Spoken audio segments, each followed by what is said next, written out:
ఇప్పుడు మా మిత్రులు ముదిరాజు మిత్రులు చెప్తున్నారు, బండ ప్రకాష్ గారు, ప్రొఫెసర్ రాములు గారు, సత్తయ్య గారు, వీళ్ళు ముగ్గురు మొత్తం కుల సంఘం ట్రస్ట్ లాగా పెట్టుకుని వాళ్ళ కుటుంబ ట్రస్ట్ లాగా వాడుతున్నారని. ఇప్పుడు ఏం అడిగినా కూడా ఏం చెప్తుందంటే, అసలు ఆత్మగౌరవ భవనం అనేది ఇటుకలు, బిల్డింగ్లు, సిమెంట్ కాదు కదా, మన ఆత్మ, మన అస్తిత్వం దానిలో ఉంటది. ఇప్పుడు ఆ రోజు జిఓఎంఎస్ 189 ఈ జియో కూడా మీరు మీడియా ఇవ్వాలి, దీని అందరికి ఇవ్వండి మీడియాకి.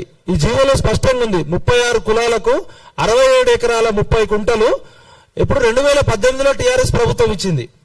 ఎందుకు ఇచ్చింది మనకి? మన మీద దయతో జలిత భూమి అనేది సామాజిక సంపద. ఇక్కడ మెజారిటీ ప్రజలు బహుజనులు ఉన్నారు. తెలంగాణలో 85% ఎస్సీ ఎస్టీ బీసీలు ఉన్నారు. ఇప్పటికే చాలా అన్యాయం జరిగింది. తెలంగాణ రావడానికి ప్రధాన కారణం శ్రీకృష్ణ కమిషన్ లో కూడా మెజారిటీ బీహార్ తర్వాత 56.8% బీసీలు ఉన్న రాష్ట్రము.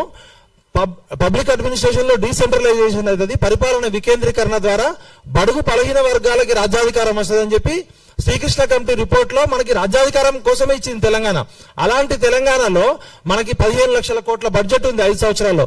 కనీసం 60 ఎకరాల భూమి, ఒక 100 కోట్ల రూపాయలు, 60 కోట్ల రూపాయలు డబ్బులు ఇస్తే మన నాయకులు కనీసం మన భవనాలను మింగుతున్నారు. అంటే భూములు మింగిన భూబకాసురులు, కొండలు మింగిన ఆనకొండలు, గుట్టలు మింగిన గుండగాళ్ళు ఒకవైపు ఉంటే, కంచే చేను మేస్తుంది అన్నట్టు పాము తన పిల్లల్ని తను ఎట్లా మింగుతుందో ఆనకొండలాగా ఈ బీసీ నాయకులు, ఈ బీసీ ఎమ్మెల్సీలు, ఈ బీసీ మంత్రులంతా తమ కుటుంబ ఆస్తుల్లాగా, వారసత్వం లాగా ఎంజాయ్ చేస్తున్నారు. ఒకసారి ఇది ఎవరు ద్రోహి? ముదిరాజులలో ఎవరు ద్రోహి? బండ ప్రకాష్ ద్రోహిగా కాదా? నిజమా కాదా? మరి అయితే బండ ప్రకాష్ అన్న, నేను మీ ఇంటి ముందుకే వస్తారు రేపు, దీనికి మీరే వివరణ చెప్పాలి. ఎందుకంటే మీరు మా అందరి తరఫున నాయకుడు అని ఎంతమంది ముదిరాజులు 40 లక్షల మంది ఉన్నారు. మరి మీరు సమాధానం చెప్పాలి.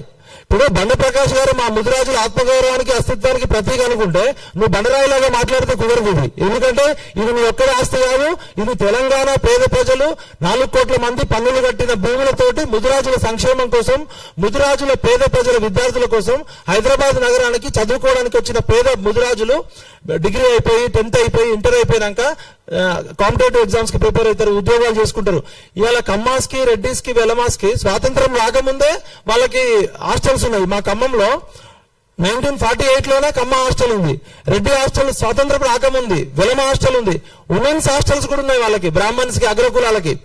ఢిల్లీలో సివిల్ సర్వీస్ ప్రిపేర్ కావడానికి వైశ్యాస్ కి, బ్రాహ్మణ్స్ కి ప్రత్యేకంగా ఫ్రీగా ఫుడ్, అకామిడేషన్ ఇచ్చింది. మనం ఇప్పటికే 100 ఏళ్ళు వెనకబడ్డాం అనుకుంటే, స్వాతంత్రం వచ్చిన 80 సంవత్సరాల తర్వాత మనకు వచ్చిన భూములు, మనకి ప్రభుత్వం మనకి ఇచ్చిన దానిలో మనం రియల్ ఎస్టేట్ మాఫియాకి ఇవ్వడము, ప్రైవేట్ దందా చేయడం అనేది అది మీ ముఖం మీద మీరు ఉంచుకున్నట్టే. వాళ్ళు ఎంత పెద్ద నాయకులైనా ఐ డోంట్ కేర్. ఇక చూడండి ఎంత మంచి బిల్డింగ్ ఉన్నాయి. ఈ బిల్డింగ్ లో మన పేద పిల్లలు, మన పేద బీసీలు చదువుకొని కలెక్టర్లు, ఐఏఎస్లు, ఐపీఎస్లు కావాలి కదా. ముఖ్యంగా ఈ సమావేశానికి వచ్చిన మా ఐపీఎస్ పూర్ణచంద్రరావు గారికి ప్రత్యేక అభినందనలు. అదేవిధంగా మా కిరణ్ అన్న కూడా రావాలి. కిరణ్ అన్న గారు స్టేజ్ మీదకి రండి. ఓబీసీల కోసం జాతీయ స్థాయిలో కొట్లాడుతున్నాడు ఎస్సీ స్కాలర్ కిరణ్ గారు. ఇప్పుడు మనం ఒకవైపు దొడ్డి కొమరయ్య గారు, చాగల ఐలమ్మ, కొమరం భీమ ఆత్మగౌరవం చెప్తావు. మన నాయకులకి, మన బీసీ నాయకులకే ఆత్మ లేదు, శరీరం లేదు, వాళ్ళు జీవోత్సవాలాగా ఉన్నారు. మీ ముఖంలో ఏమైనా ఆత్మ ఉంటే దయచేసి నేను ఈటల రాజేంద్ర గారిని కూడా రిక్వెస్ట్ చేస్తున్నా. నాకు అన్న చాలా బాగా క్లోజ్. అన్నగారు, మీరు మా బీసీలందరికీ ఒక బాహుబలిగా ఉన్నారు. మన పరువు రోడ్డు మీద పడకముందే మీరు ఈ సమస్యను పరిష్కరించడానికి పెద్ద మనిషిగా ఉండండి. దత్తాత్రేయ గారు ఉన్నారు, కంచె ఐలయ్య గారు ఉన్నారు, మరి మంత్రి పొన్నం ప్రభాకర్ గారు కూడా నేను రిక్వెస్ట్ చేస్తున్నా. ఇది జీవో ఇచ్చింది కుల సంఘ నాయకులు ఎంజాయ్ చేయడానికి, రియల్ ఎస్టేట్ దందా చేయడానికి, లేకపోతే నెలకి ₹1 కోటి దందా చేయడానికి కాదు. ఇక్కడ దాదాపు 36 సంఘాలకి ఇచ్చిర్రు. ఈ 36 సంఘాలలో ఎటువంటి ప్రైవేట్ ట్రస్ట్ జరిగినా కూడా ఆ 36 సంఘాల నాయకులు మీరు తిరగబడండి. వాళ్ళు బాహుబలులు కాదు, బిచ్చల దేవుళ్ళని డిక్లేర్ చేయండి. ఫస్ట్ మన కాంశీరామ్ గారు ఏం చెప్పారు? మన బడుగు బలహీన వర్గాలలో ఉన్న చెంచాగాలతోటే ఎక్కువ ప్రమాదము, ఇంటి దొంగను ఈశ్వరుడైనా గుర్తుపట్టలేనని చెప్పిండు. కాబట్టి ఇంటి దొంగల ఈపు పలగొట్టాలి. ఖబర్దారు ఇంటి దొంగలారా, వాడు ఎవడైనా ఎంత పెద్దదైనా సరే. ఇప్పుడు మనకి బయట శత్రువుని గుర్తుపట్టచ్చు, ఇంటి దొంగను గుర్తుపట్టలేము. నేను కొన్ని అకాడమిక్ గా, నాకు ఒక జేఎన్యూ స్కాలర్, ముదిరాజ్ స్కాలర్ కొన్ని పాయింట్స్ మీ దృష్టికి తీసుకురామని చెప్పిండు. మన డాక్టర్ గారు శ్రీనివాస్ గారు నాకు నిన్న కలిసి ఈ విషయం చెప్పారు. ఇట్లా అన్ని కుల సంఘాలు ఇదే నడుస్తుంది. అసలు ఈ ఇష్యూని మనం అకాడమిక్ గానీ ఎట్లా చూడాలంటే, కంచయ్య గారు రేవంత్ రెడ్డి గారికి కూడా ఒక లెటర్ రాసిర్రు ఇదే విషయం మీద. ప్రభుత్వ భూముల్లో ప్రభుత్వ నిధులతో నిర్మించిన కుల భవనాలను కేవలం సామాజిక సంక్షేమ కార్యక్రమాల కోసం మాత్రమే ఉపయోగించాలని, వాటిలో ఎటువంటి ప్రైవేటు దందాలు కానీ, ప్రైవేటు ఇంజనీరింగ్ కాలేజీలు, మెడికల్ కాలేజీలు లాంటి వ్యాపార సంస్థలు నడపడానికి అనుమతించకూడదని ముఖ్యమంత్రి గారికి ఆల్రెడీ లెటర్ రాసినాం. మేము మీనాక్షి నటరాజన్ దృష్టికి కూడా తీసుకెళ్ళాం. ఆల్ ఇండియా కాంగ్రెస్ కమిటీలో ఉన్న సిడబ్ల్యూసి మెంబర్ల, కాంగ్రెస్ వర్కింగ్ కమిటీ మెంబర్ల దృష్టికి తీసుకెళ్ళాం. అదేవిధంగా ఓబీసీ చైర్మన్ అజయ్ జైహింద్ గారికి దృష్టి కూడా రాత్రి నేను మాట్లాడడం జరిగింది. వాళ్ళు మీనాక్షి నటరాజన్ మేడం తోటి మాట్లాడతామన్నారు. ఆ వేమిరెడ్డి నరేందర్ రెడ్డి గారు కూడా కలవాలి సార్. ఒకసారి మనం ఈ విషయంలో ముఖ్యమంత్రి గారు కూడా పూర్వచంద్ర గారు మనమంతా ఒకసారి కలవాలి. ఎందుకంటే వాళ్ళకి వాస్తవం తెలియట్లేదు. ఎవరికి వాళ్ళు వీళ్ళు బీసీలను కేవలం ఓటర్లుగా, బానిసలుగా చూస్తున్నారు. బీసీలు అంటే కేవలం ఓటు వేసే బానిసలు కాదు బిడ్డ. మీ సీటు కింద పెట్టే మందు పాత్రలను గుర్తుపెట్టుకోండి. ఖబర్దార్ కొరకలారా. ఈ భవనాలను ఎందుకు ఉపయోగించవచ్చు, ఎట్లా ఉపయోగించవచ్చు అంటే, ఈ సివిల్ సర్వీస్ కానీ ఇతర పోటీ పరీక్షలకు ప్రిపేర్ అయ్యే వాళ్ళకి సపరేట్ బ్లాక్ పెట్టాలి. కాంపిటేటివ్ ఎగ్జామ్స్ కోసం ప్రిపేర్ అయ్యే వాళ్ళకి సపరేట్ ఫండ్ ఇవ్వాలి. కమ్యూనికేషన్ స్కిల్స్ మరియు నాయకత్వ శిక్షణ తరగతులు ఇవ్వాలి. ఎందుకంటే మన బీసీలలో అందరిలో కూడా బీసీలు అంటే బ్యాక్వర్డ్ క్లాసెస్ కాదు, బ్రిలియంట్ అండ్ క్రియేటివ్ కమ్యూనిటీస్. వీళ్ళందరికీ కమ్యూనికేషన్ స్కిల్స్ కోసము, సాఫ్ట్ స్కిల్స్ కోసము స్పెషల్ స్కిల్స్ పెట్టాలి. అదేవిధంగా అందరూ గవర్నమెంట్ జాబులు కొట్టలేరు. ఇలా 50 లక్షల మంది నిరుద్యోగులు ఉన్నారు. ఎక్కువ మంది బీసీలు, ఎస్సీలు, ఎస్టీలు పేదరికంలో ఉన్నారు. కాబట్టి దయచేసి ఈ బిల్డింగ్లు అన్నిట్లలో కూడా అవసరమైతే సార్ మనం ఇనిషియేటివ్ తీసుకొని ఈ 36 కులాలకి పనికొచ్చే విధంగా సెంట్రల్ గవర్నమెంట్ తో మాట్లాడి, ఎంఎస్ఎంఈతో, స్కిల్ డెవలప్మెంట్ తో మాట్లాడి ఒక ఎంటర్ప్రీనర్షిప్ హబ్ పెట్టాలి. దానికోసం వాడుకోవాలి. కానీ ఎవడో నారాయణకు, శ్రీ చైతన్యకు ఇవ్వడం వల్ల మన ముఖం మీద మనమే ఉంచుకున్నట్టు, మన బీసీల పరువు మనమే తీసుకుంటున్నట్టు. ఖబర్దార్ నా కొడుకున్నారా, మీరు చెంచాలకే చెంచాయాళ్ళు. కాంశీరామ్ గారు ఎప్పుడో చెప్పారు ఈ చెంచాలతో డేంజర్ అని చెప్పి. జిల్లాల నుండి వచ్చే పేద ప్రజల కోసము ఉండడానికి అకామిడేషన్ ఇవ్వాలి, వాళ్ళకి క్రియేటివ్ ప్రోగ్రామ్స్ పెట్టాలి. తెలంగాణ సంస్కృతి, సంగీతము మరియు కళల్లో బీసీలకి వాళ్ళ డిఎన్ఏలో ఉన్న క్రియేటివ్ అండ్ బ్రిలియంట్ కోసం మార్కెట్ తో లింకేజ్ పెట్టాలి. వ్యాపారస్తులు తయారు చేయాలి, ఎంటర్ప్రీనర్స్ చేయాలి, బ్యాంకులతో టైఅప్ పెట్టాలి.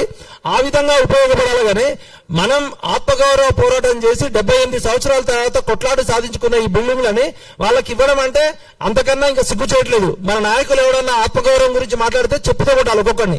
వాళ్ళకే ఆత్మగౌరవం లేదు, వాళ్ళు మన ఆత్మగౌరవం ఏం కాపాడతారు. మీరు ఫస్ట్ అగ్రకులాల చెంచాలు, అగ్రకులాల చెప్పులు లాగేటోళ్ళు, బూట్లు లాగేటోళ్ళు, మీకేం ఆత్మగౌరవం ఉంది? మీ సొంత కులంలో మీకోసం కేటాయించిన బిల్డింగ్లని మీరే మింగుతున్నారు కదా చెత్తరా కొడకలారా. మిమ్మల్ని చెప్పులతో కొడతాం నా కొడకలారా. ఏమనుకుంటున్నారు వాళ్ళు? ఎవరైనా సరే, ఎంత పెద్దవారైనా సరే. ఇమీడియట్ గా పొన్నం ప్రభాకర్ గారికి రిక్వెస్ట్ చేస్తున్నాం, మేము మిమ్మల్ని కలుస్తాం. దీని మీద మీరు ఒక వైట్ పేపర్ రిలీజ్ చేయాలి. మీరు దేనికోసం ఇచ్చారు? రియల్ ఎస్టేట్ దందా కోసం ఇచ్చిరా, లేకపోతే ప్రైవేట్ ఆస్తులు పెంచుకోవడానికి ఇచ్చిరా? ప్రభుత్వ నిధులతో నిర్మించిన ఈ బిల్డింగులు పేద ప్రజలకి మాత్రమే ఉపయోగపడాలి. అది కూడా ఏ కమ్యూనిటీ కోసం కేటాయించిన బిల్డింగ్ ఆ కమ్యూనిటీ యొక్క సంక్షేమ పథకాలకు ఉపయోగపడాలి. కాబట్టి ఇది కేవలం ఇటుకలు, సిమెంట్ తో కట్టే బిల్డింగులు కాదు. మన శరీరము, మన రక్తము, మన ఆత్మ, మన అస్తిత్వం ఉంది. కాబట్టి ఖచ్చితంగా తిరుగుబాటు చేయాలి.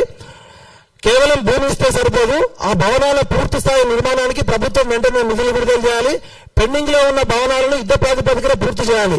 రాజకీయ జోక్యం లేకుండా అధికార పార్టీ ఎమ్మెల్యేలు, రాజకీయ నాయకులు ఈ భూములను తమ వ్యక్తిగత లాభాల కోసం వాడుకుంటే ఊరుకునే ప్రసక్తి లేదు. వాడు ఎంత పెద్ద నాయకుడైనా కరెక్టే.